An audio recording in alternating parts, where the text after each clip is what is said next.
Okay lah. Okay, what type of immunity yang you tahu? Anyone? Active immunity. Okay, active lagi. Passive. Passive lagi. Artificial active. Okay, so you divide into active and passive, and both can be divided into artificial and natural, kan? Okay. What is the main difference between all this? Kalau aktif kita buat, badan kita buat sendiri. Kalau pasif kita dapat immunity tu daripada orang lain. Okay. Macam natural, kalau natural kita dapat daripada infection. So there is Kalau, active natural, kan? active natural. Kalau macam artificial kita induce, supaya kita induce our immune response so that kita ada protection, we have the protection. Kalau macam Okay, the keyword is we've got temporary protection, okay? So the main keyword is actually whether the timing is the most important thing. Because active natural is the only way to develop lifelong immunity. However, not to all infection. In general, the only way to get lifelong immunity is through active natural immunity lah, immunization. This is through infection lah, through natural infection, kan?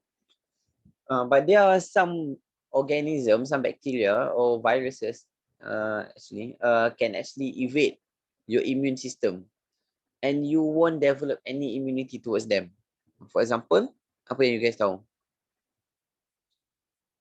HIV.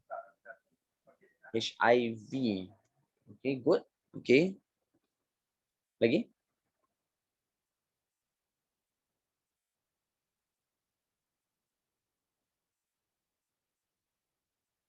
Okay, contoh RSV. RSV, you won't develop immunity against RSV.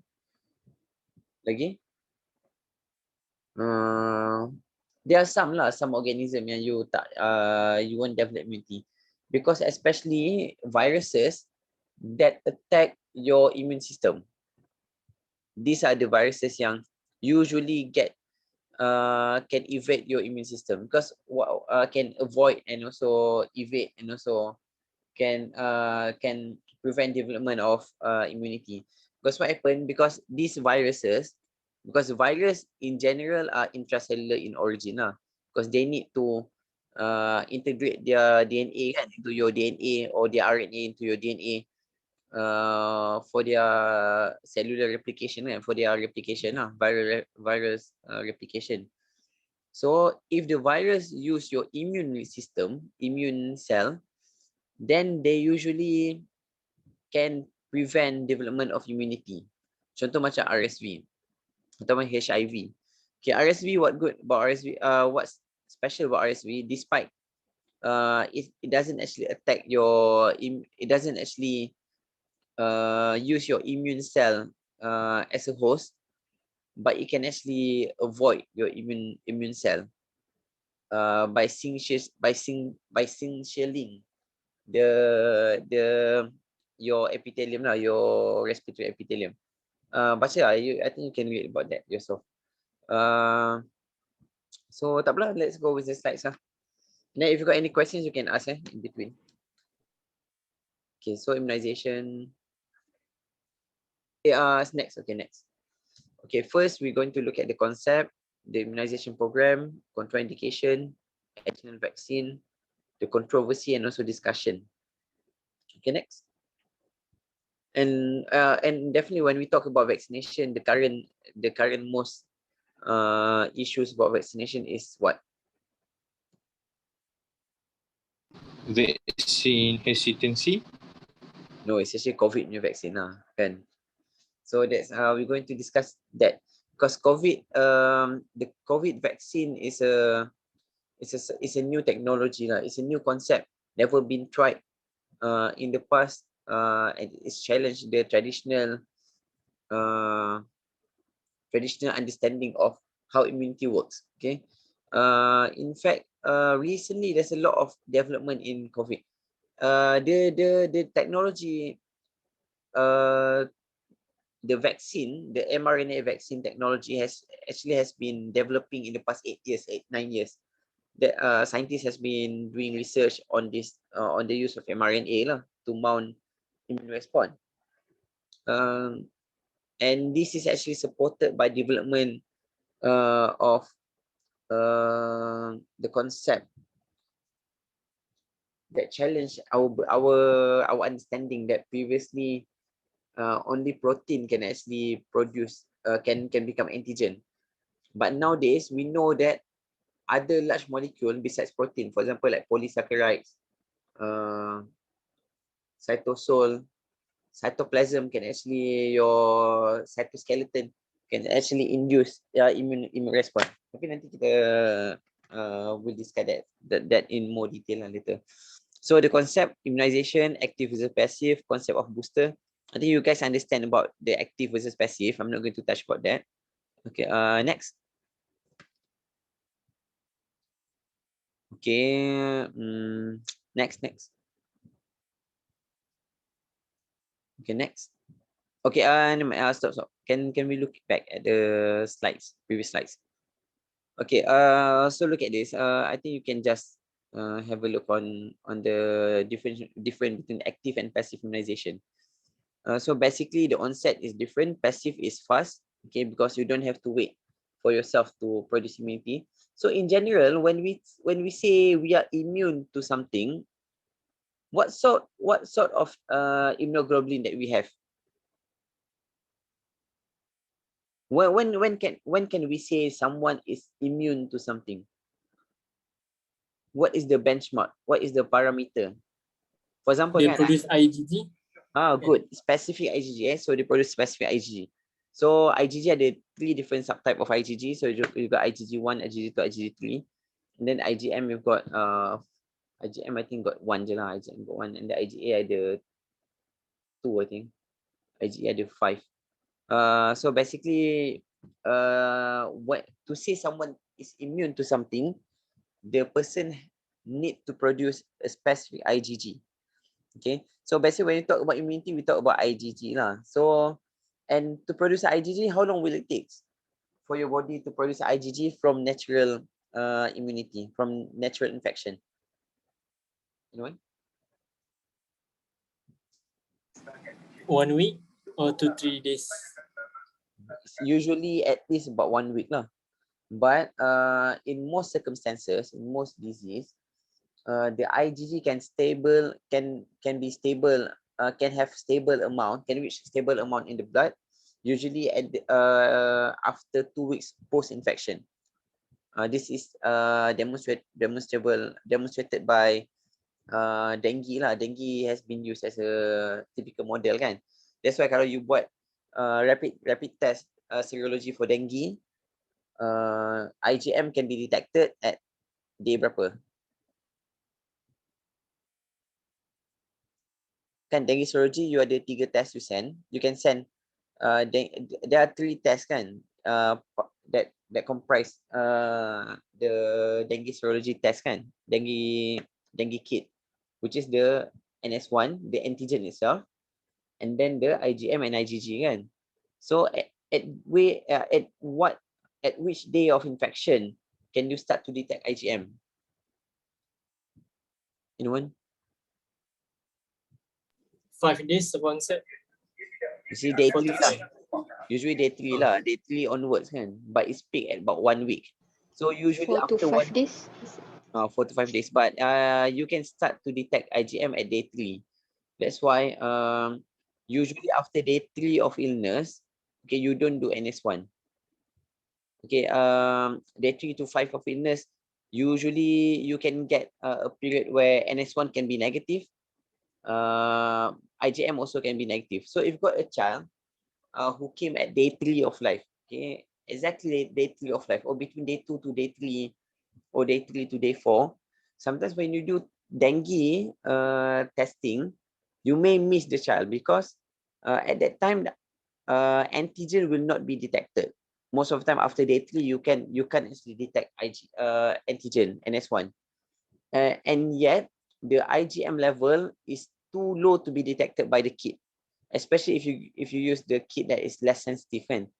So you may miss the dengue. That's why sometimes if a child who's got typical dengue punya features, but dengue serology at day 3 is negative, you may repeat after day 5. That's when you see the IgM peak. So usually if you repeat at day 5, you'll get positive IgM results, but negative IgG and negative NS1. So there's a window periods of negative lah. So this is similar to other serology other serology testing. For example, macam HIV. Okay, HIV, problem with HIV, Hep B, Hep C, even though blood transfusion, kan, if you got blood transfusion, even though the risk is very low to get, even though we tell patients, we told patient that the blood that they receive from transfusion has been screened, kan, for Hep B, Hep C, and also HIV.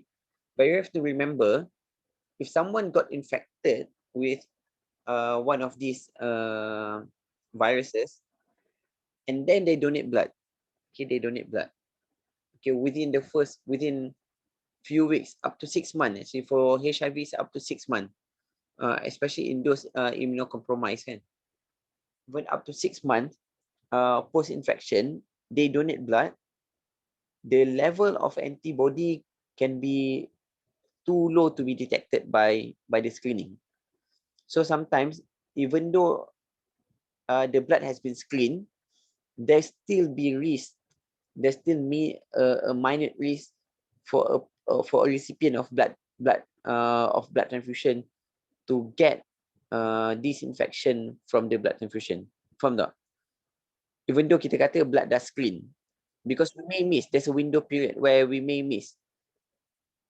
That's why the most important is make sure if you've got risk of contracting or any of these viruses, do not donate blood. Okay, because this is what happened in one of our patient lah.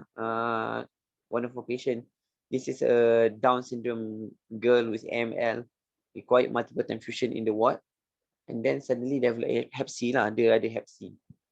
So actually the child, the parents was not very happy lah. So they actually attempt to lawsuit to sue the university lah, the hospital. But at the end, in the consent form, we have to tell the parents about the risk.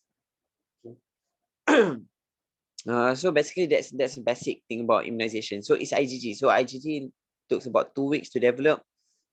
So in some circumstances, especially for example, macam in baby with varicella zoster, kan, baby born with mother varicella zoster and then got infected. So in this situation, you cannot wait for the baby to mount immune response. Okay, because the complication is severe. So we have to give them passive immunity. Okay, next. Kalau you ada soalan, you better tahu, kan. So this is the concept of booster. Okay, simple lah. Okay, next. Okay, next.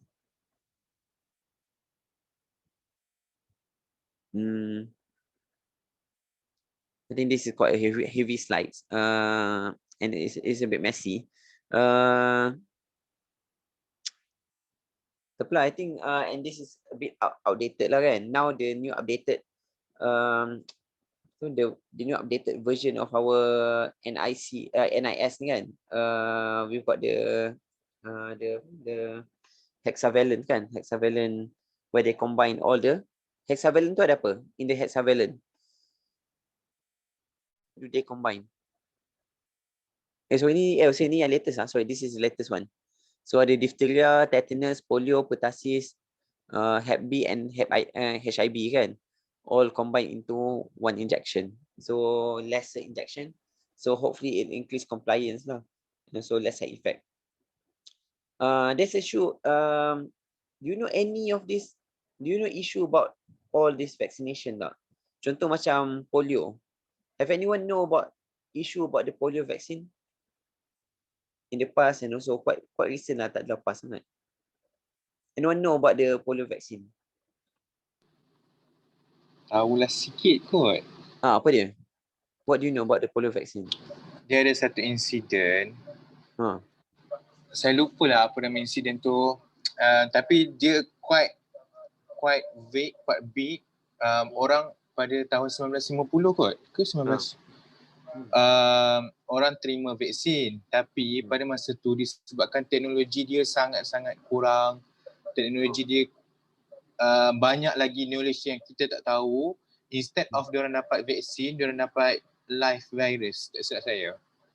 Okay, okay. Good. So you've got the idea lah. That's very good. So contoh macam polio kan. In the past we give what type of vaccine yang kita bagi? Polio vaccine. What type of polio vaccine yang kita bagi now? Live OPV. Ya, OPV. Mana kita bagi OPV? What is OPV? Oral polio vaccine. Do we give oral ke? Tak kan? Dekat Malaysia tu doktor? Kat Malaysia. Kita bagi IPV kan? Kita mana lagi OPV? Inactivated polio virus. So now we actually most center lah, most site in the world memang we give IPV, most of the countries. Okay, because what happen is you have to understand polio is a fecal oral the mode of transmission is fecal oral. So what happened in the past, we give oral polio vaccine. So oral polio vaccine is a live vaccine, live weakened vaccine. So live attenuated vaccine via oral. So kita ambil the polio virus, weaken them and then give via oral. The immune response is very good. It's very good. It's almost 100%. Okay, 97-98% of immunity can develop with oral polio. It's very cheap and it's very effective. However, there's a risk of developing full-blown polio with that vaccine. I think about 1 in 1 million. So if you vaccinate about 1 or 2, 3 million, 1 million children, usually one of them will get OPV. We call it vaccine associated polio, VAP. So they get full-blown polio. Memang dia akan jadi paralyzed lah. So there's a risk. But the immunity is very good. Okay, it mounts almost 100% immunity. So we move to IPV lah. IPV there's almost negligible risk of VAP, tapi the effectiveness is less. It's only about 80-90% effective. Okay, with booster lah. After you complete the 3 dose, you can reach up to 95% effectiveness. Okay, so what happened is our neighboring country, Philippines, okay, they use oral vaccine. And then what happened is there's issue in Philippines. Some people say it's related to dengue vaccine. But end up people the uptake for oral polio vaccine reduced in Philippines. So a lot of these Filipinos who's not been vaccinated, because they stay, they live nearby to Sabah kan. So they came to Sabah. And so what happened is they are the carrier of the polio virus because they are not vaccinated, so they are carrier of polio virus. So when they excreted, when they BO, and then some of the children in Sabah at that time, I think in 2019 got infected with polio because they are unvaccinated, so they get polio from these children lah. So we've got outbreak of polio. I think in 2019 we got 2 or 3 children with full-blown polio in Sabah kan. So that's issue about polio vaccine, and then also issue about pertussis, tetanus. Each of these got their own issues lah. Kalau you speak to anti-vax. And then the other thing is you have to understand actually most of the vaccine that you give to the children cannot be given to adult. You cannot give the vaccine to adult. And you have to understand this to understand the concept of adult vaccination, especially in the time of COVID. Okay, because children kan, we give the vaccine to very young children kan, very young children 1, 2, 3 months old kan. But not many vaccine actually given to 1 month old. Kan semua bagi 2 months old and above. Because based on study, children less than 1 month old, 1 month old, less than 2 months old, they cannot mount immune system because they've got very weak immune system. The adaptive immune system is very weak. So if you give the vaccine at 1 month old, you won't get any effect. Okay, they won't develop, they won't produce any IgG. So we give, that's why we delay the vaccine to 2 months and above. Okay, and then what happened is the dose for this vaccine are very high. Okay, because these baby are immunocompromised, they've got weak immune response, so we need to give high dose. But if you give similar dose, the same dose you give to adult who is immunocompetent, they can get overwhelming, what we call it, immune response lah, immune response. There's a term for it. Remember lah. So they can get, Hypersensitivity? no, it's not hypersensitivity. It's this what caused the side effect lah. This what caused the adverse effect of adult vaccination. You can get a very severe immune reaction that can actually kills lah. Then it can actually kills. So adult vaccination, if you want to vaccinate an adult, for example kan, you ada outbreak diphtheria. Okay, you ada outbreak diphtheria or tetanus, you cannot give DTaP to the adult. You give Tdap. Okay, dia ada another vaccine, Tdap. In the past, problem dia, these vaccine are not stored in anywhere in Malaysia, in private or in government. So you sepatutnya, if you got outbreak diphtheria, everyone yang ada contact kena being given vaccine. For the adult, you give the Tdap, and for the children, you give DTaP. Provided the children, for children less than 5 years old. Kalau more than 5 to 7 years old, you tak bagi vaccine lah, because they will be still covered by the vaccine. So kalau you bagi DTaP to adult exposed to diphtheria, and adult tu akan mati. They either mati because of, they can get very severe reaction. Same goes to COVID. Okay, that's why adult vaccination is very difficult, because we have to make sure the quantity is sufficient to produce immune response. In the same time, it doesn't cause severe side effect, adverse reaction. Okay, yang tu cukup. Next. Okay, the other thing is about pneumococcal. This is something new kan, added back.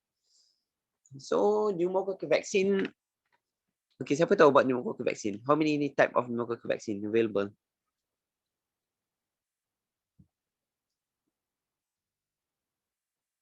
Anyone?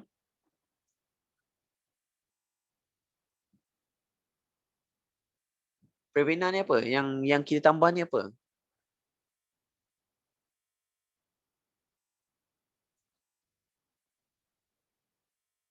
Anyone? Pneumococcal vaccine.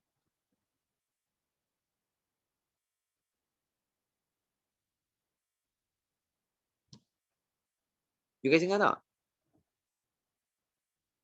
Dengar. Tapi tak Okay. sure lah doktor. Okay lah. Just know it's a subunit. Subunit vaccine using purified antigen.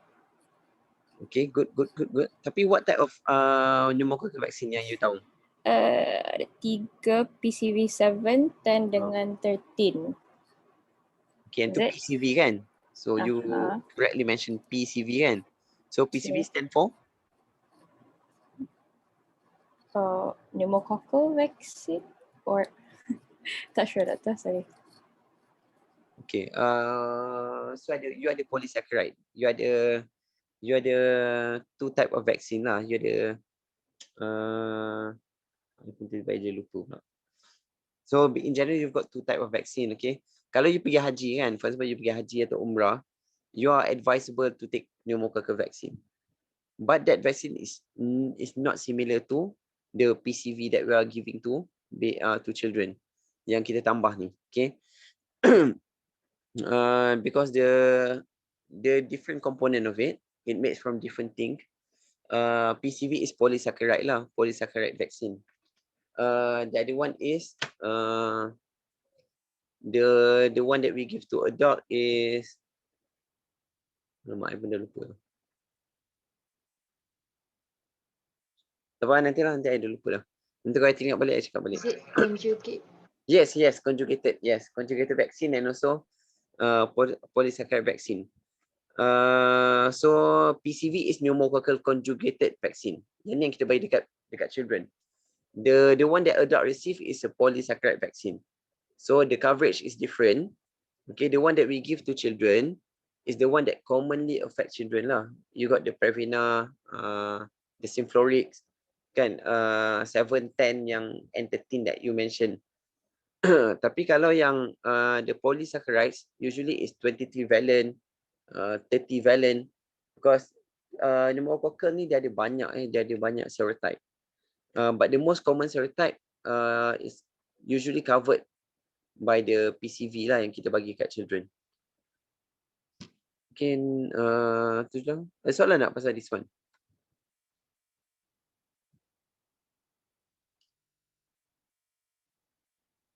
Okay, tak apalah. Next.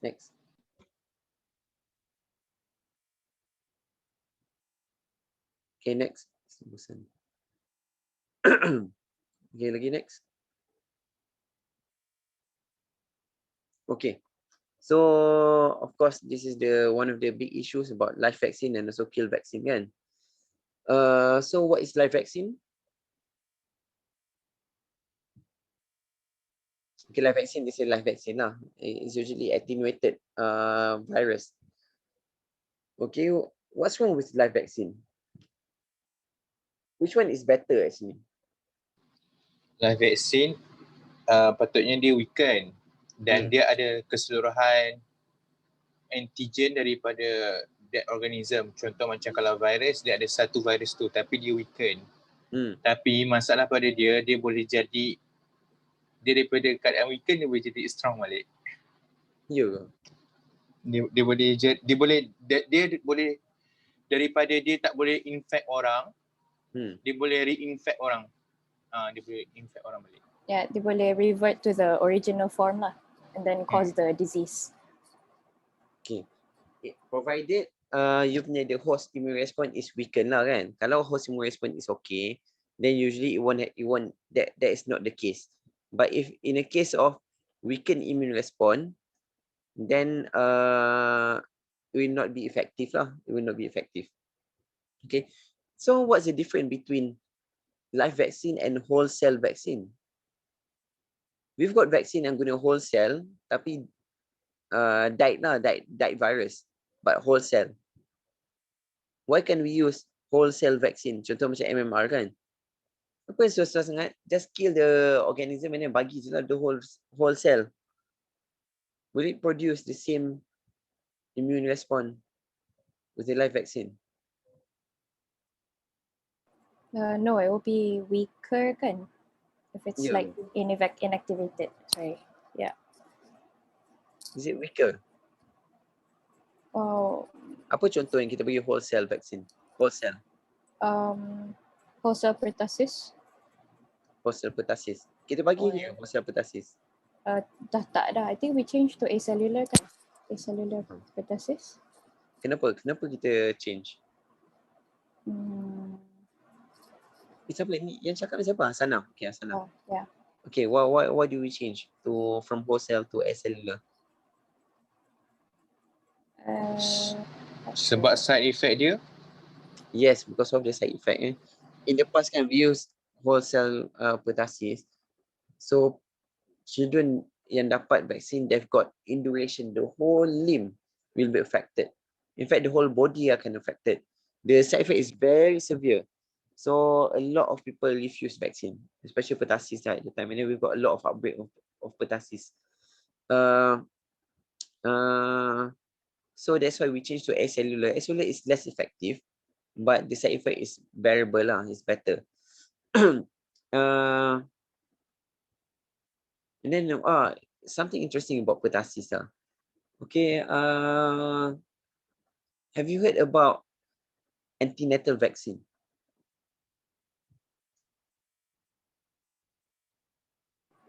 No, not yet. Okay. Yang So, yang injek masa dalam kandungan ni, doktor? no, they inject mother. Okay. Oh. Okay, remember some of these vaccine, like Live mentioned, kan, some of the children, they cannot produce enough immune response, especially the first 2 months of life. Okay, so what happened is, that's why we cannot protect them with vaccine. We cannot force them to produce antibody during the first 2 months of life. However, if they contact with a virus, if they contracted the virus, the illness, during the first 2 months of life, they can get very, very ill and they can die lah. For example, like pertussis. Okay, pertussis vaccine is only given after 2 months of life. Tapi if 1 month boy, if you got 1 month child, got pertussis, they can die. Okay, the morbidity and mortality is very high.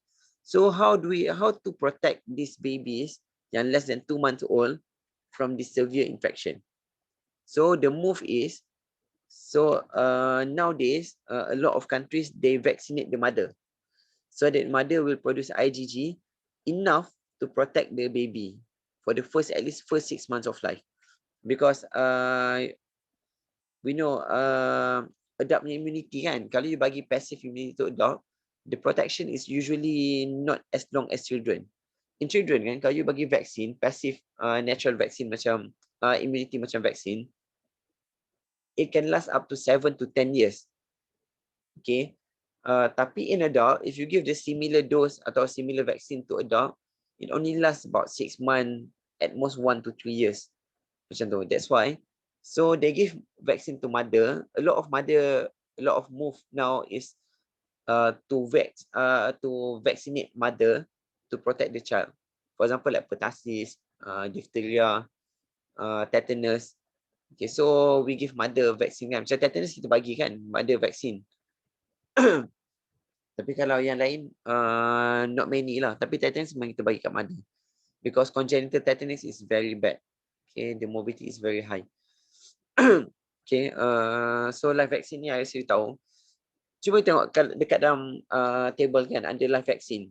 Okay, contraindication for live vaccine include IVIG kan. IV immunoglobulin. Why is it contraindicated?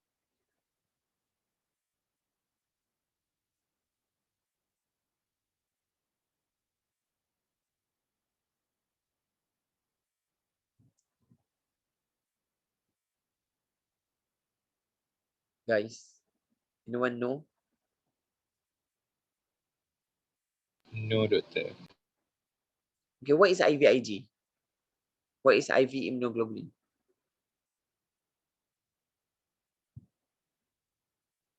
Is that a form of passive immunity where you give the antibodies? Yes, good.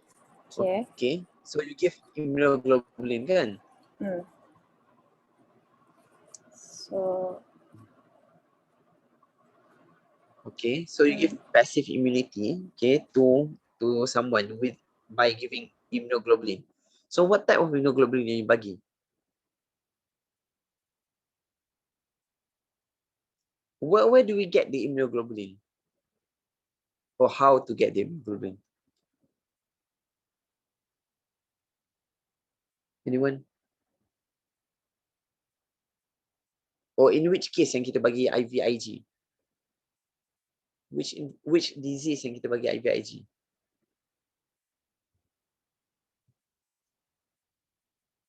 Okay, tak apalah. Okay, so basically kan, IVIG ni is a blood product, okay. So what happen is we collect blood serum, okay, from blood donors, usually local donors. Okay, we don't take immunoglobulin from outside, because what happen is the principle of IVIG is we want to give someone serum containing common immunoglobulin produced by the people lah, the local people against common infection. Faham tak? Atau common antigen. Okay, so macam ni. For example kan, you ada someone who contracted COVID, contoh kan, contracted COVID. Ataupun contracted MERS-CoV lah. You've got someone yang ada MERS-CoV. Okay, dia balik daripada Saudi and then got contracted with MERS-CoV. Okay, we don't have treatment for MERS-CoV. Okay, and this child, the guy is very ill, so we think immunoglobulin should works. Okay, so kalau kita bagi IVIG, will it works? It won't work, okay, because the principle of IVIG is we want to give the serum containing immunoglobulin against MERS-CoV. So sepatutnya kalau you nak treat this guy yang ada MERS-CoV ni, you kena ambil immunoglobulin daripada orang Saudi. Because that's where the MERS-CoV is more common. So more people get infected by MERS-CoV and they survive. So they produce in their blood they've got immunoglobulin against MERS-CoV. So you should use that blood.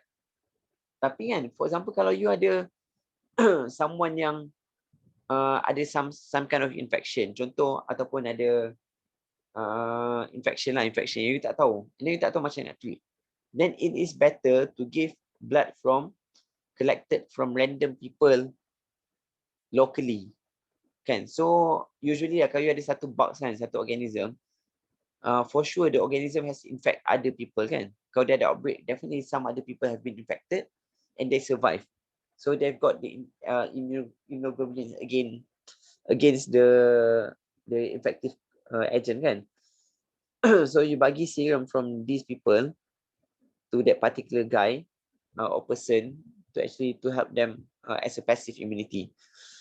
So kalau you bagi live vaccine, okay, to someone who receive IVIG ni dah ada half-life dia is quite long because it's immunoglobulin kan. So half-life dia up to 6 months to 1 year. It depends on the dose. Okay, kalau you bagi IVIG, for example, patient macam mana yang dapat IVIG? Pediatric.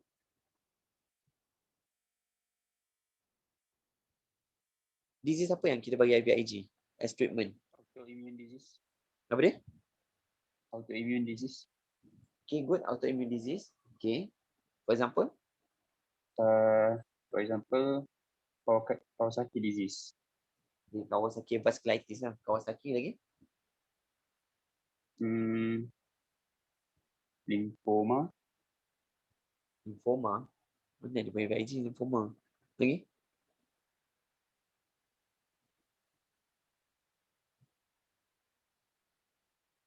Okay, tak apa lah. You guys take year kan? Okay, tak apa. So, the most common is Kawasaki lah. Kawasaki yang kita bagi IVIG. So, if you give IVIG to Kawasaki, to someone with Kawasaki kan, okay, most people, because the immunoglobulin kita ambil daripada random donor kan, so chances are kalau orang yang donate tu dia pernah kena TB, okay, then you've got the immunoglobulin TB dalam tu, you got TB immunoglobulin dalam the IVIG.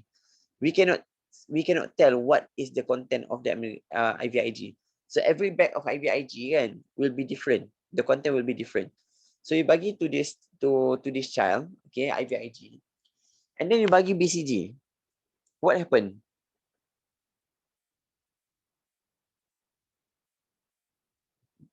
Atau contohlah, someone ni you bagi IVIG kat dia, and then you bagi MMR. What happened to the child? Is it because you don't know what the IVIG is for? Like, Okay.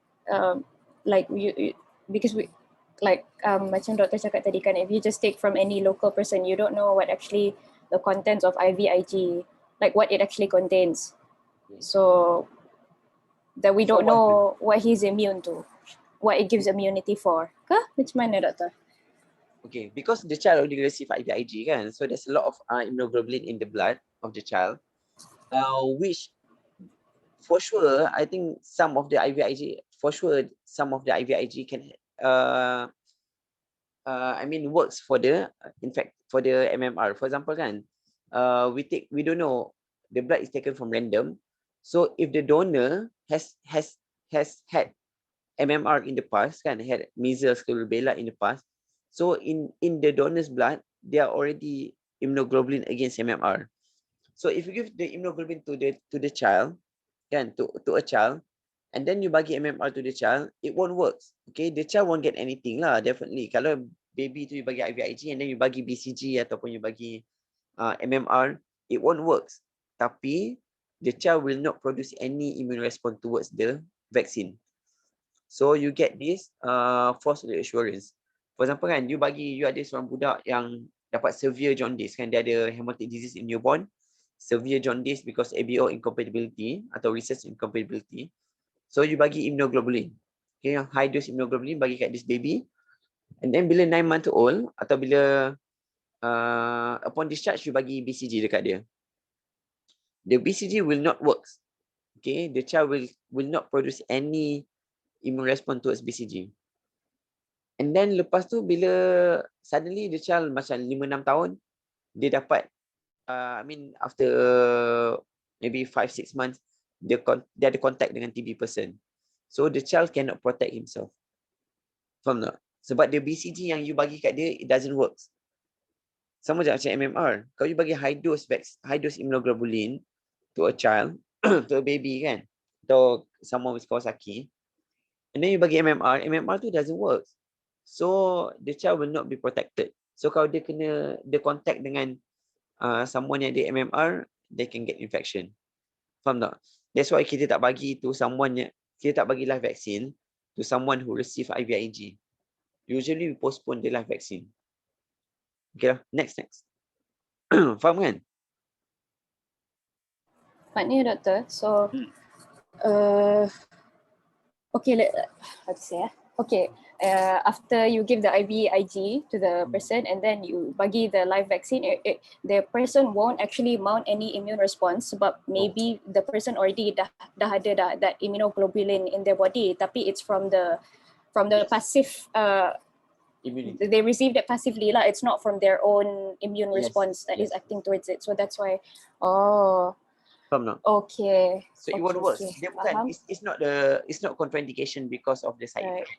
It's contraindication because it doesn't work. So you bazir duit bagi vaccine, and despite you don't give any protection to the child. Okay, that's it lah. That's the only reason why we postpone someone who receive IVIG. We postpone. It depends on the dose tau. Kalau someone receive up to 1 gram per kilo of IVIG, you have to postpone up to 11 to 12 months. So contoh, you ada budak umur 5 months old, ada Kawasaki. Then you bagi IVIG. High dose tau, 2 gram per kilo in Kawasaki. So you have to postpone the MMR after 1 year. So after 1 year, daripada 5 bulan tu, so after 1 year, 5 months, baru you bagi MMR vaccine. Okay, faham. Okay, next. Doktor. Apa dia? Jadi yang kita tak boleh bagi ni, live vaksin je. Kalau kill vaksin boleh bagilah kiranya. Macam mana? Sebab ini kan yang tak boleh bagi tu live vaksin kan. Sebab dalam kotak ni untuk live vaksin je. Jadi maksudnya kill vaksin kita still boleh bagilah walaupun mutation tu baru. Boleh. Boleh. Sebab apa? Sebab immunoglobulin ni dia tak bind tau. Immunoglobulin dia tak bind to antigen. Okay. This IgG, in fact kalau dia bind pun, dia bind and it will present, the antigen antibody complex will actually be presented to your APC kan, antigen presenting cell. So you can still mount immune response. Faham tak? Tapi kalau you bagi live vaccine, this live vaccine ni is a whole cell tau, the whole cell live vaccine, a live organism kan. So bila immunoglobulin yang ada dalam blood you that you receive from the IVIG, it will bind to the antigen and it will lyse the cell. It will kill the organism. Okay, so you won't get the benefit lah. Because we know MMR, a lot of study done lah. We give MMR antigen to children, but they don't produce immune response. It has to be it has to be live virus. Because some virus they cause a different effect to your immune system. So memang kita tahu MMR, kalau you bagi antigen, it won't work. Kalau you bagi whole cell, that cell pun tak boleh. Dia mesti kena bagi live vaccine. Baru dia works. Problem kalau you dah ada immunity against MMR, you bagi MMR, so dia takkan ada apa-apa lah. Faham kan? Faham. Terima kasih banyak doktor. Okay, next.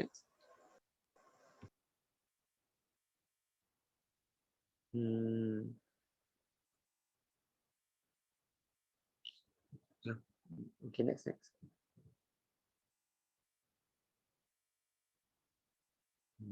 Next.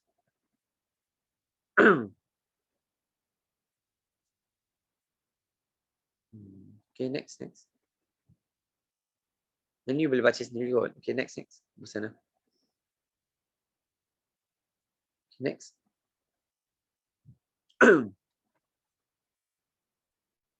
Okay, by the way kan, about the vaccine kan, pneumococcal vaccine, there's a lot of issue about pneumococcal vaccine because we think a lot of it is because it is solely political in origin. The concept of giving, the policy of giving pneumococcal vaccine, PCV kan, to children is a totally politicnya move. Because kan, there's no data on the burden of pneumococcal kat Malaysia. There's no data. So the principle of vaccine, we only give vaccine. We vaccinate children based on the burden of the disease. Faham tak? We know macam meningococcal, the burden, the MMR, the burden is very high. Pertussis, polio. This is based on the local data lah, based on the burden of the disease. Tapi pneumococcal vaccine kan, pneumococcal, there's no data in Malaysia to certify or to actually to measure the burden of pneumococcal in Malaysian children. So the only reason the government start is because there's a demand, there's a push from pediatrician or from the community. But in fact, there's no actually real data on do we suffer a lot from pneumococcal. Faham tak? So actually, walaupun kita dah start the pneumococcal vaccine, we still haven't got any data on the burden. So we are actually starting to collect data on the burden of pneumococcal despite pneumococcal vaccine dah start dah. Faham tak? So actually some of these vaccine are actually used by politicians simply to get for their own benefit. It may not be, of course kita vaccine is useful, tapi it may not be necessary lah. Contoh macam rotavirus, again we don't have data on the burden of rotavirus. That's why we haven't start rotavirus. We haven't include rotavirus in our immune schedule. Chickenpox, Hep A, blah blah blah. Okay lah, bosan lah. Next.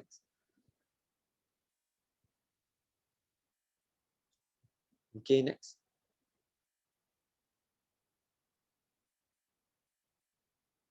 Okay, by the way kan, go back to the previous slides. Okay. Anyone know about the influenza vaccine?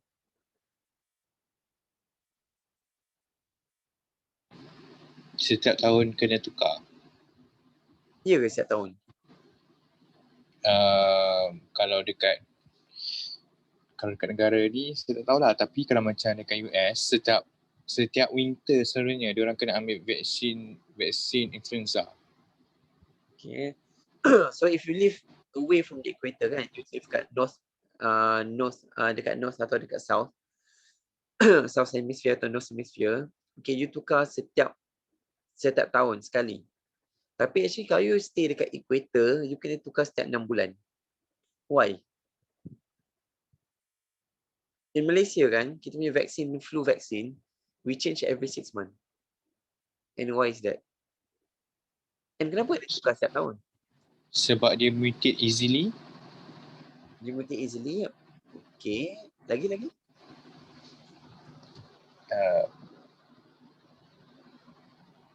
Is it also sebab seasonal changes ke? Like the seasons in... Yelah, kalau season changes pun, kenapa you kena tukar setiap tahun? Kan? Any guess? Okay, cari influenza ni apa influenza ni? What type of influenza yang tahu? Influenza A. H1N1. Okay, H1N1 is what? Influenza A or B? Influenza A. Okay, H1N1 is influenza A. Dia ada A, B, C. No, dia ada A dengan B je. Dia ada C, tapi C tak affect manusia. So the only strain yang affect manusia is B, A and B lah. So what is H and what is N? You ada berapa H, ada berapa N yang you tahu?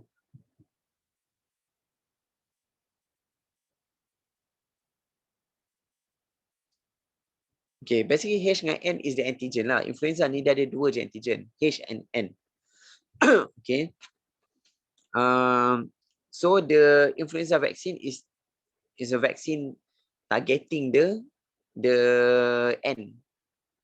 The N the N surface antigen. Okay.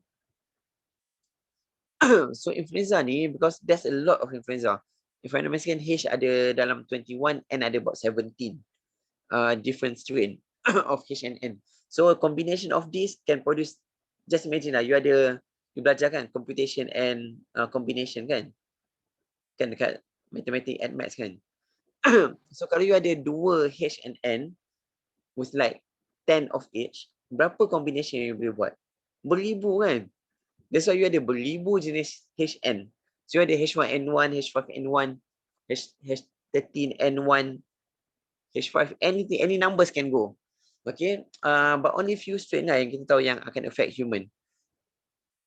And this influenza is carried by birds. Okay, the original host is bird. So these migrating birds, they migrate from south to west and west to south. From south to north and north to south, depending on the seasonal lah. So they migrate from winter area to summer area kan. So and dia migrate yearly lah. Cuma problem dia, bird from the north dia akan migrate ke south during winter. Bird from the south dia akan migrate ke north during winter. And not winter dekat south ialah in June. Winter dekat north in December. Faham tak? So those yang dekat equator, dia akan cross kat equator. So those yang duduk dekat equator, we should receive twice yearly vaccine revision. Faham tak? That's why kat Malaysia kita tukar every 6 months. Depending. Kalau kita contoh, and then dia akan monitor. Usually what the scientist did, dia ada center tau dekat North Pole dekat North Hemisphere dengan South Hemisphere. Dia akan monitor. Dia akan ambil sampel bird and then look at the strain yang diorang bawa. Strain of influenza yang diorang bawa. So for example, maybe this year dia ada the most common strain ada 3 strain A, 5 strain B yang most of the bird carry daripada south. So early next year, dia akan vaccinate based on the common strain yang bird ni bawa. So untuk the people in the south, dia akan dapat vaksin of the 5 or 6 strain common influenza strain yang birds daripada south bawa waktu migrate. Faham tak? That's why you kena tukar setiap tahun. Tapi those yang dekat equator, kita dapat dua-dua bird, so kita kena tukar every 6 months.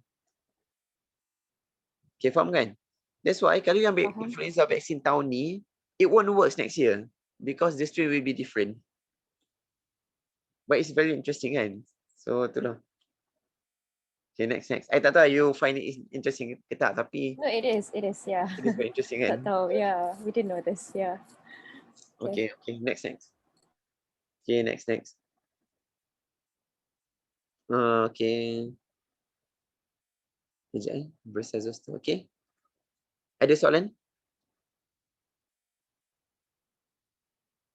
You know about typhoid tak? Typhoid. Typhoid untuk orang yang nak buka kedai makan kan betul. Okay, dia orang yang serve makanan lah. Kalau you buka kedai makan, you boss, tapi you tak serve makanan, you tak payah ambil. Ni dos yang serve makanan. Okay. Anyone know about typhoid? The history of typhoid? History, maksud doktor history macam mana ada vaksin ke? No, the history how typhoid come about. Saya pernah ada Okay. seorang perempuan, saya lupa nama dia. Dia typhoid carrier. Kalau dia pergi mana-mana tempat, akan berlaku outbreak. Okay, good. So typhoid ni kan dia how it contagious, how it spread. Fecal oral fecal. Daripada makanan. Yes, dia fecal oral kan. And then not everyone yang dapat typhoid ni akan dapat infection. Okay, you can be a carrier of typhoid lah. Nanti you baca lah. Okay, what cause typhoid sebenarnya? What is the organism that cause typhoid? Salmonella typhi. Okay, so the name is Salmonella enteritica typhi. Okay, so Salmonella typhi ni dia fecal oral. So those yang serve makanan kan, sometimes dia pergi toilet, dia tak basuh tangan, for example. Atau in fact kalau dia basuh tangan pun, they can get infected from water. Especially kalau area yang tak berapa bersih lah. Ataupun some area dekat Malaysia kan. For example, kalau you pergi Kelantan, a lot of people in Kelantan, they use boring kan. Dia guna water daripada tanah ataupun well water lah, air perigi. So this can be source of typhoid contamination lah. So that's why you kena bagi vaksin to those yang serve makanan. So that's how I think you boleh baca lah pasal the history of typhoid. It's very interesting how typhoid spread. Okay, tapi the rest saya rasa okay lah. Next.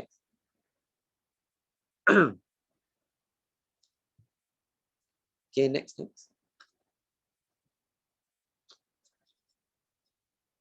Bosan lah, I tak suka lah benda ni. Next. Because at the end kan, the vaccine education is the aim of vaccine awareness and vaccine education, our aim is actually towards those atas pagar ni, tahu tak? Those yang impartial ni. But those yang memang dah anti-vax kan, let them be lah, you jangan buang masa borak.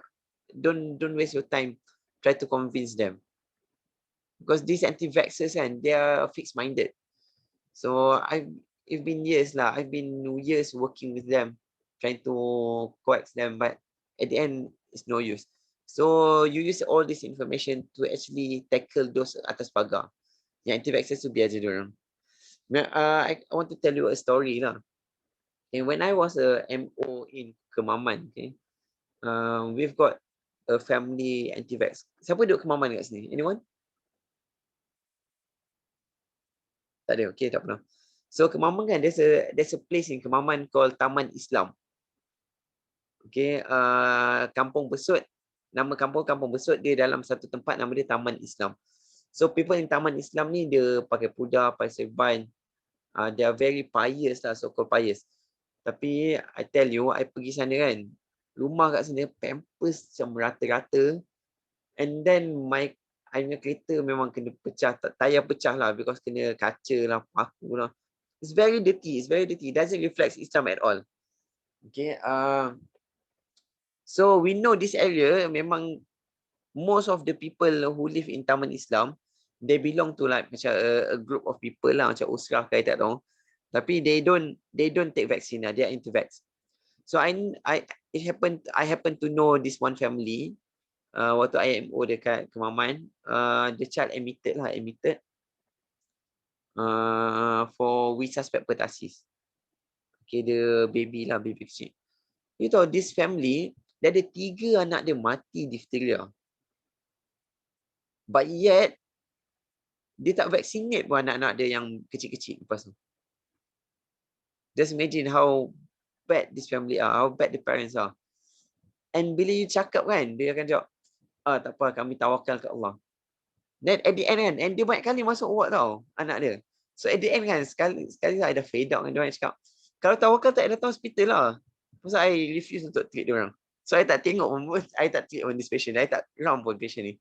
So end up orang lain je lah yang round dia. So just imagine this kind of people, but I mean, there's a lot of them outside. So sometimes you don't have to confront them lah. You don't have to confront them. At the end, you have to jaga you punya akhlak, and of course, don't waste time talking something that is non-beneficial kan. Okay, next. Okay, next. Kat halal ni pun malah nak cerita. Okay, next. Okay, so let's talk about COVID vaccine. Anyone know about the dengue vaccine ke? The issue about dengue vaccine. Kalau kita bagi vaksin kepada patient dan patient tu kena balik dengue, dia akan develop lagi teruk. Kalau different strain. Tapi what's wrong? Do you know the issue about dengue vaccine? Tu saya pernah baca tapi saya tak ingat. Terasa saya isu dia dekat Filipina ke doktor? Dekat Thailand. Oh, kat Thailand saya tak tahu. And same goes with COVID. Okay, that's why the safety concern. There's a concern about the safety of COVID vaccine, because especially vaccine virus yang easily mutated macam coronavirus kan, it's very dangerous to give vaccine because nowadays all the vaccines targeted at the S antigen kan, the surface antigen, the capsule antigen lah. But we don't know because they said it doesn't mutate. All the antigen mutated dah, except for the surface antigen. But we don't know in future it may mutate, and this vaccine will not work. And it will cause what we call it. Okay, I lupa lah. There's a term. Okay, tak apa nanti apa ingat. Folded protein response. Tak apa, I tak ingat lah. Tapi so what happened is Dvax kan. Dvax ni is a vaccine produced by Pfizer rasa. Rasa Pfizer yang buat Dvax. If I'm mistaken. Bukan Pfizer. Pfizer dia tak buat vaksin. Moderna kot. Tak ingat lah. Tapi this one company dia produce vaccine. Okay, Dvax vaccine. And Dvax vaccine, they were able to convince FDA untuk bagi expedite permission lah for marketing. So and then they offer Thailand offer themselves, they offer to a lot of countries lah. Tapi Thailand offer themselves to uptake the vaccine. So Thailand buat mass vaccination in the year 2016, 17. So they did mass vaccination with a vaccine yang baru keluar. Vaksin ni baru lagi. The safety is not well established. Okay, and again this vaccine produced dekat European country yang tak ada dengue. So tapi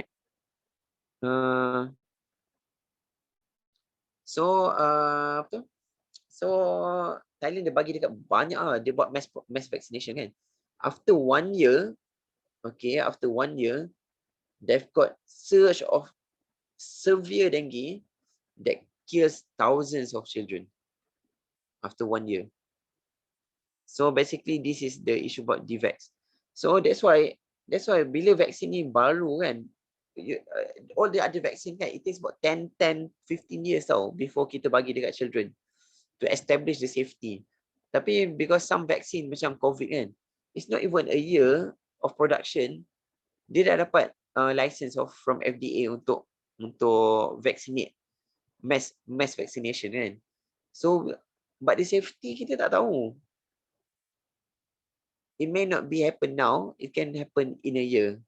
So hopefully doesn't happen lah. Faham tak? So that's what happened to Dvax lah. Okay, next. Bosan ni semua tahu. Okay, so COVID vaccine.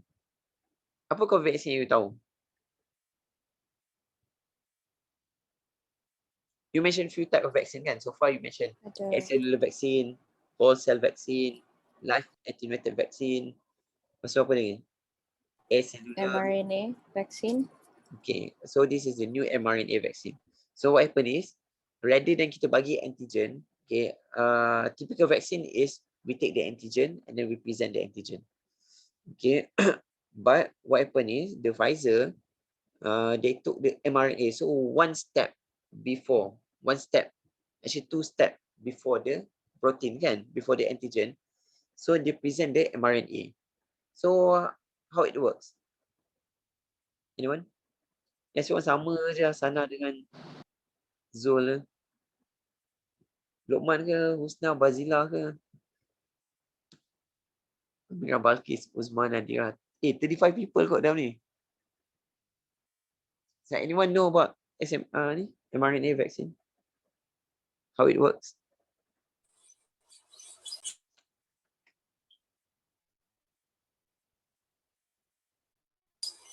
Use the apa tu kita punya sel sorry bukan apa tu ialah gunakan apa tu kita punya apa ribosom untuk buat protein virus tu kan? Yes, that's good. Betul. Okay.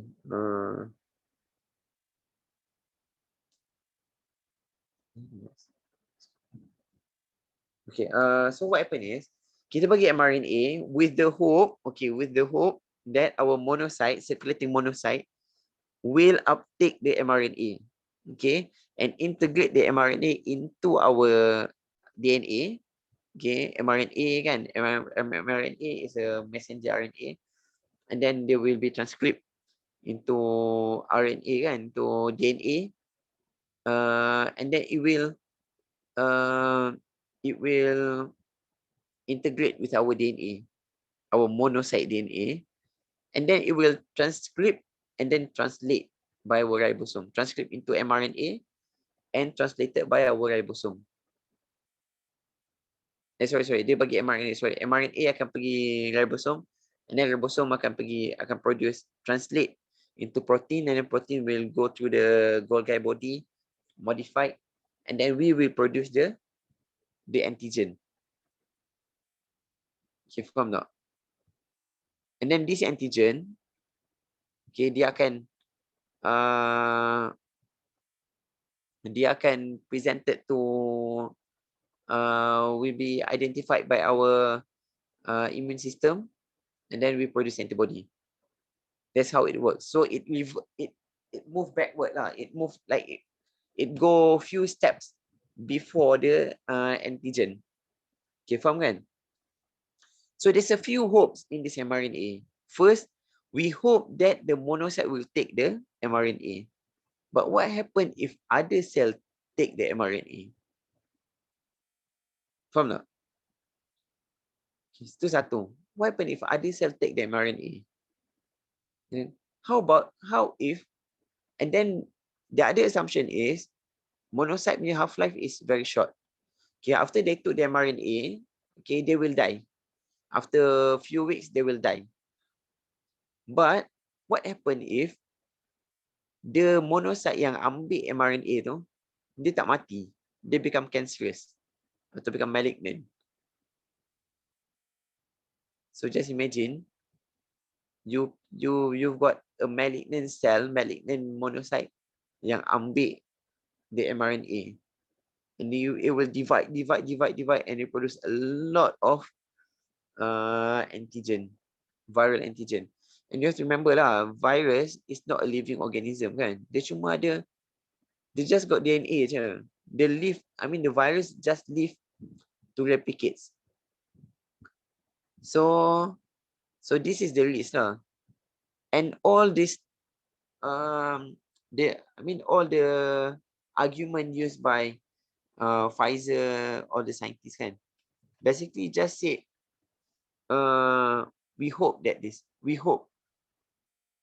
from theory, in vivo we know like in vivo memanglah kita tahu the monocyte doesn't live long and monocyte will uptake. But remember, there's billions of cells dalam badan which can uptake the mRNA, and anything can happen. We hope it's safe, but we don't know. So yang tu lah yang I will beritahu. Dia also ada COVID vaccine. We've got live attenuated vaccine macam yang China Sinovac. Then we've got adenovirus carrier vaccine kan, chimpanzee punya adenovirus. So they letak they put the COVID punya antigen in the COVID punya mRNA in the adenovirus punya cytoplasm, cell wall kan, cell wall ataupun membrane. So they use the adenovirus as a vector lah. And there also cellular tak ada. Ada banyak lah. I think about 9 method of COVID vaccine market at the moment. So it depends how which one you will get. Ada yang dah dapat vaksin ke kat sini? Ada dapat COVID vaccine? Tak ada lagi doktor. Tak ada lagi. Bukan politician. Bukan apa? Belum jadi politician doktor. So tak boleh. Itulah korang budak-budak lagi. Nah. Tak apalah. Apa dia? Kalau boleh saya tanya, doktor rasa sebenarnya vaksin ni langkah yang bagus ke untuk COVID sekarang? Sebab bukan virus memang senang nak mutate ke juga? I mean sekarang pun dah banyak strain dah in COVID-19 sahaja. So there's problem lah. Yang tu the risk that we are taking. We have to look at the vaccine, COVID vaccine at different angle lah. Okay. As an individual kan, memang we are very concerned about the safety. I myself, I refuse untuk ambil lah actually. Tapi because the problem is, as a healthcare worker, kita tak cakap macam ni to public. Okay, we cannot. We have to encourage public to take the vaccine. Even though personally, I memang tak ambil. I memang tak nak ambil lah. Tapi kalau you tak ambil, there'll be a lot of restriction to you. Okay, government boleh force you untuk ambil. And contoh lah, kalau you tak ambil vaksin kan, lepas ni kan, you tak boleh pergi mana-mana pun. Contoh yang nak pergi tak wayang kan, dia kata, okay ada bukti yang ambil vaksin. Ya, ambil vaksin boleh masuk. You nak pergi travel, you nak pergi umrah, nak pergi haji, you will need the vaccine. Baru you boleh pergi haji, pergi umrah, pergi overseas. You will not be allowed to travel. In fact, maybe later ada state yang extreme akan kata, oh nak masuk state ni, at the border you kena tunjuk, you dah vaccinate. Then there's a lot of restrictions. So nak tak nak, you kena ambil. Okay, you kena ambil. That's number one. Number two, of course, safety is a very concerning because vaksin ni memang tak well investigate lah. The safety is not well investigated at all. Okay, FDA approval, fast lane FDA approval tu actually is dangerous lah untuk vaksin. So bila you cakap safe ke tak, I tak tahu. Okay, to me I don't think it's safe. And then the mutation rate is very high, so possible maybe it works now, it may not work after a while. Okay, and then kalau dia tak works, okay, contoh, dia mutate and doesn't work. You dah ada antibody, so you akan jadi macam dengue. Dia akan jadi macam dengue. So the subsequent attack will be worse. Lepas tu, tapi you kena look at whole picture lah. Look at the country as a whole. Without the vaccine, okay, kita tak boleh hidup macam biasa. So the economy will be restricted. Traveling will be restricted. Trading will be restricted. So vaccine, in a way, it gives hopes. Okay, it gives hopes. Again, dia tak bagi solution, it gives hopes. To me, I think dia bagi hopes. It doesn't give you solution. Tapi against tu lah, you kena be caution lah. Macam I personally, I takkan ambil Prevena. I takkan ambil Pfizer punya vaksin. The mRNA vaccine is not of my interest. Tapi kalau they offer me other type of vaccine, I may consider. Just to put myself away from all this constraint. Faham tak? Tapi kalau as a general population, I would encourage to take because this is a way to move forward. Faham ke? Tapi itulah, just imagine lah, one of the thing yang really worrying is with the mRNA vaccine, kan, dia ada theoretical risk of cancer tau. Dia ada theoretical risk of developing new cancer. So just imagine lah kalau tiba-tiba ada outbreak, later COVID settle and then suddenly tiba-tiba ada outbreak of cancer. Just imagine how are we going to tackle. Because we are doing mass vaccination. This is a mass vaccination. Untuk develop herd immunity in the population, we need 70 to 80% uptake. So maksud dia kalau kita nak protect the whole population, especially the children, because diorang tak vaccinate, okay, the vaccine is not licensed for less than 18 years old. So to protect all the children, kita kena at least 70% of the adult must be vaccinated. So kalau kita ada berapa million adults, ada 20 million adults. So 20 million adults times 70, so we need to vaccinate 14 million population to get herd immunity. Just imagine lah kalau 14 million ni dapat complication macam D-Vax, then gone lah country. So hopefully benda ni betul-betul safe rather than hope it's safe. Hopefully it is betul-betul safe. Then just doa je lah. Itu cukup. Anything else? Tapi doktor, macam mana monocyte tu boleh jadi cancerous? Like, okay. Just imagine you ada satu, you ambil RNA, okay, RNA you, mRNA ni dia akan translated and transcripted. Okay. Yang tu apa yang theoretically that will happen. Tapi just imagine you ada RNA, foreign RNA into your cell kan. The RNA can actually integrate into your DNA. Faham tak?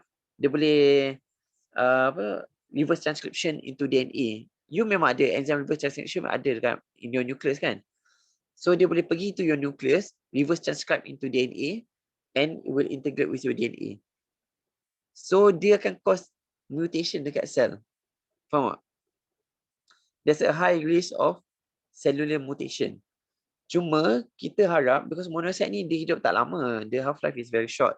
So hopefully dia tak sempat become cancerous, dia tak sempat become mutated and then replicates dia apoptosis dulu. Tapi there's a lot of cancer yang caused by monocyte. Contoh kalau you ada Langerhans cells lymphocytosis kan, ataupun HLH ke, these are all monocyte punya cancer lah. So monocyte can become cancerous. And tu kalau monocyte yang uptake, just imagine lah kalau this blood yang ada mRNA ni, dia pergi dekat Kupffer cell, dekat spleen. Ataupun dia pergi kat brain punya dendritic cell. These are all monocyte, tapi these are specialized monocyte.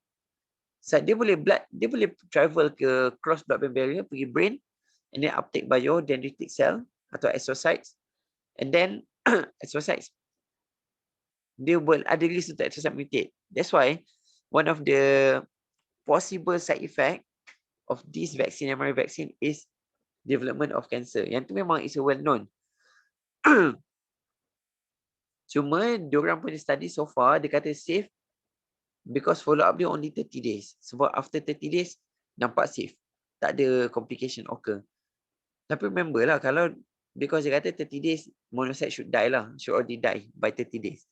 Tapi tu kalau monocyte tu mati, kalau monocyte tak mati, dia mutated dia tak mati, then you won't see the side effect at 10 days. Within 1 month. You'll get the side effects after years, maybe. Faham tak? This is just concern lah. This is just concern. Because contoh Panadol kan, you tahu Panadol nak reach market kan, it takes about 10 years lah untuk Panadol reach market. 10 years of research. Kalau you belajar pasal research kan, trial, you akan belajar phase 1, phase 2, phase 3, phase 4, trial. Vaccine, the COVID vaccine, they gone through phase 1, phase 2, phase 3. Currently kat phase 3, phase 4 baru nak start. Okay, after kita dah mass vaccinate, then kita akan buat phase 4 trial. Within 1 year, they complete this. Follow up dia berapa? Sebulan je follow up. All the study yang dah publish, only 1 month follow up. And 1 month follow up, tak ada side effect, it's okay. Tapi kita tak tahu in future. Okay, faham tak? Okay, faham. Tapi you jangan cakap ke orang, I kata tak payah ambil vaksin. No. Nanti cerita kat semua orang mati lah. Okay. Vaccine is up to you. It's Doctor, up to you. Doctor, if I may ask a question, isn't that this Pfizer punya mRNA ni kan dia tak masuk nucleus, so macam dia tak repair untuk replication and also translation kan. So how does it could be malignant? Yeah, Doctor faham ke soalan saya? Faham. Itulah yang tu, the theory is like that. Tapi you kena faham. Teori. Dia teori, itulah dia kata in vivo, bila bagi mRNA ni dia pergi ribosome. Kan? mRNA memang, cara we translate is, we send mRNA. Kan? And then we send mRNA to ribosome, and then ribosome translate. Ribosome dekat cytoplasm. Okay. Tapi kan, contoh, dekat cytoplasm ada mitokondria. Mitokondria ada DNA. Okay, what is the chance yang this mRNA dia tak pergi ribosome, dia pergi somewhere else? And then yang tu kalau dia being uptake by monocyte, macam kalau dia uptake by other cells, this mRNA kan, dia akan masuk dalam blood tau. And of course, kita ada circulating, ada banyak sel dalam blood. And blood akan supply all the organs kan. Kita hope bila dia masuk dalam badan, our circulating monocyte nampak je, oh this is foreign, dia akan capture. Tapi, is there possible that they miss? There is, faham tak? There is possibility yang dia miss. Contoh, kita masuk 100, and then 98 kena captured by monocyte. Ada 2 yang mungkin lari, and then dapat masuk kat sel lain. Faham tak? And then, because dalam badan kita ada reverse transcription. Reverse transcriptase. So, dia boleh, kalau dia dapat masuk nukleus, reverse transcriptase into DNA, then dia bind, and then they integrate to our DNA. So it can cause a lot of problem lah. Takut contohlah dia integrate to our procto-oncogene, ataupun dia integrate into our tumor suppressor gene. So this is what cause mutation. And this is well known lah. Memang semua tahu dia ada risk untuk develop cancer. Tapi in vivo doesn't happen. But remember like in vivo it's not similar to in vitro. In vitro it doesn't happen. Tapi in vivo we're not sure. Dia tak ada strong study untuk in vivo. Okay, faham? No. Doktor, kenapa? I think I don't understand why is mRNA vaccine dia macam considered, how to say, like a breakthrough vaccine, as in kan doktor tadi you mentioned it skips 2 processes, like it goes 2 processes before. Like you ask like we ask the ribosome to produce these viral proteins, but how is it like I don't know. Actually, that's what I'm thinking lah. Bila baru keluar mRNA kan, I don't think this is something yang good, because it's actually go one step below. Tapi what happen is the mRNA technology, the technology is very interesting because the application is vast. Because what happen is in future, okay, if you got cancer, okay, you can take the mRNA of your cancerous cell, okay, the specific antigen, macam ni. How to sell a cell is a cancerous cell. Okay, contohlah, kalau you ada someone tu dia ada cancer bone CA, osteosarcoma kan. Okay, how to say that the osteosarcoma is the tissue that you take is a cancerous tissue. You tengok dekat dia punya surface antigen. Okay, you look at the surface antigen of the cell. Contohlah, kalau you ambil, this is a cell, this is a cardiac cell, cardiac punya tissue kan. Okay, your epithelium cell. Okay, cardiac punya epithelium. Tapi dia punya surface marker dia ada surface marker of eye, contoh, dia punya eye cell. Then this is a cancer cell. Sebab cardiac tissue should not have surface marker of the eye. So in future, contohlah you ada someone ada neuroblastoma. Okay, dia ada adrenal cell, tapi adrenal cell dia ada surface marker of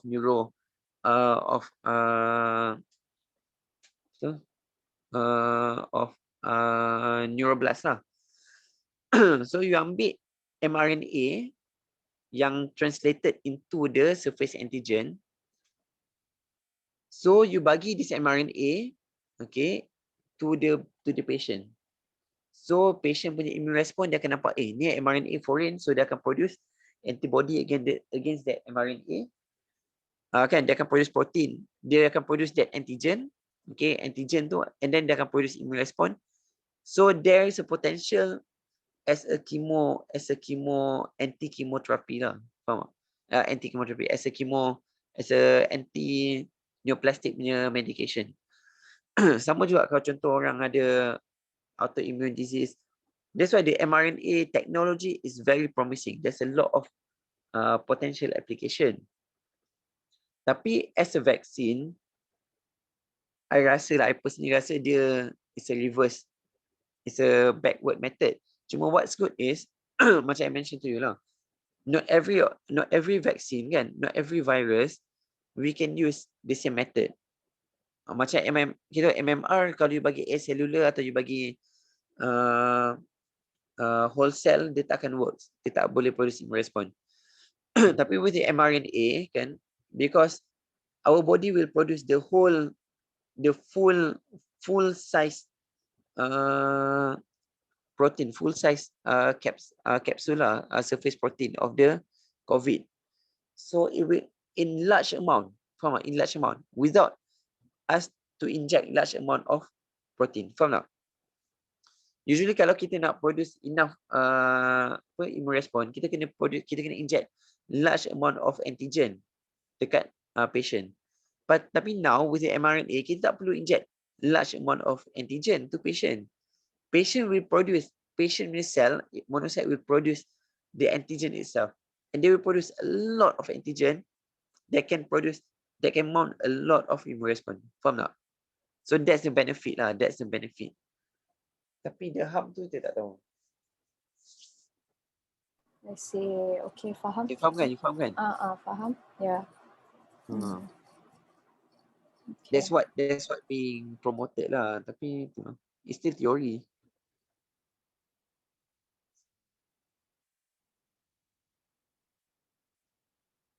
So I'm not really concerned about the efficacy, but the safety is a bit concerning. Okay, ada soalan lain? Dah kering lah tekak.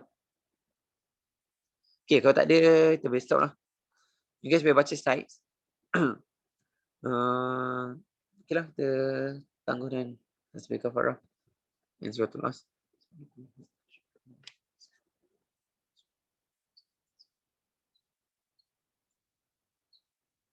Okay, so Thank you, Doctor. okay, thank you. Thank you very much, Doctor. Banyak belajar malam ni. Thank you. Thank you, Doctor. Okay, so Thank you, Doctor. Thank you, Doctor. Thank you, Doctor. Thank you, Doctor. Thank you, Doctor. Thank you, Doctor. Thank you, Doctor.